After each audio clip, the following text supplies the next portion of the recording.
When Adam married Lily, their life together started with nothing but dreams and promises. They lived in a small apartment above a cafe, where the smell of fresh bread filled the air every morning. Adam worked long hours at a construction firm, while Lily taught art classes at a community center. Money was always tight, but love seemed to make up for it. They'd often say to each other, "We might not have much, but we have enough." Everything changed one summer when Lily started feeling dizzy and unusually tired. She assumed it was stress from her long teaching hours, but one morning, she fainted while setting up her easel. Adam rushed her to the hospital, his face pale with worry. After several tests, the doctor smiled and said, "Congratulations, you're going to be parents." Adam's eyes lit up with joy. But when the doctor continued, "Actually, parents of 3, his jaw dropped. Triplets. For a moment, they just stared at each other, laughing and crying at the same time. It was overwhelming, but they promised to face it together. Adam hugged her and whispered, "We'll make it work, like we always do." Lily believed him, with all her heart. But as the months passed, something in Adam began to shift. The pressure of responsibility, the hospital bills, and the thought of raising 3 children at once began to weigh on him. He stopped coming home early, and when he did, his smile seemed forced. Lily tried to reassure him, telling him they'd figure it out together. But one night, he simply said, "Maybe we rushed into this life too fast."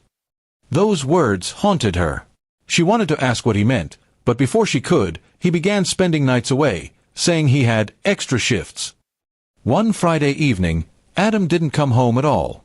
The next day, Lily found a note on the kitchen counter. Short, cold, and final. "I need space. Don't try to find me." She sat there for hours, the world spinning around her. She was 6 months pregnant with triplets and alone. Days turned into weeks and then months. No calls. No messages. Nothing. Lily had to face every ultrasound, every fear, and every sleepless night by herself. Then, just a month before her due date, an envelope arrived in the mail. It was from her late uncle's attorney. Her uncle, a quiet man who had always admired Lily's kindness, had left her his entire estate, a massive inheritance worth over $100 million. Lily couldn't believe it. Her hands shook as she read the letter again and again. It felt unreal. But with that money, she finally saw hope, not just for herself, but for the 3 little lives she was about to bring into the world. When the triplets were born, 2 girls and a boy, she named them Hope, Grace, and Oliver. Holding them in her arms, she whispered, "We're going to be okay. I promise." With her inheritance, she bought a beautiful home near the ocean and hired help so she could focus on being a mother.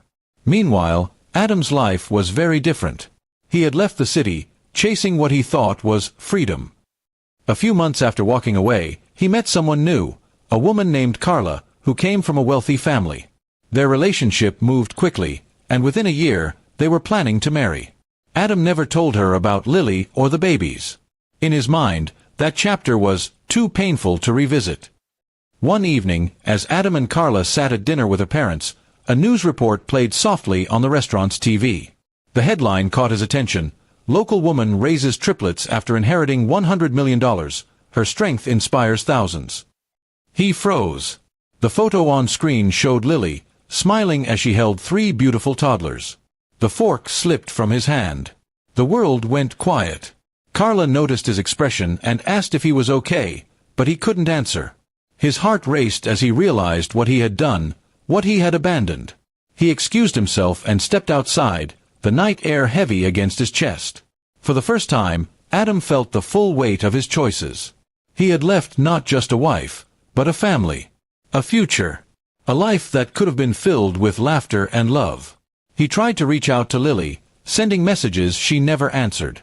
When he finally gathered the courage to visit her home months later, a kind woman at the gate told him, "She doesn't wish to see visitors. Please respect that." Lily stood at the window as his car disappeared down the road. Her heart didn't ache anymore, it had healed.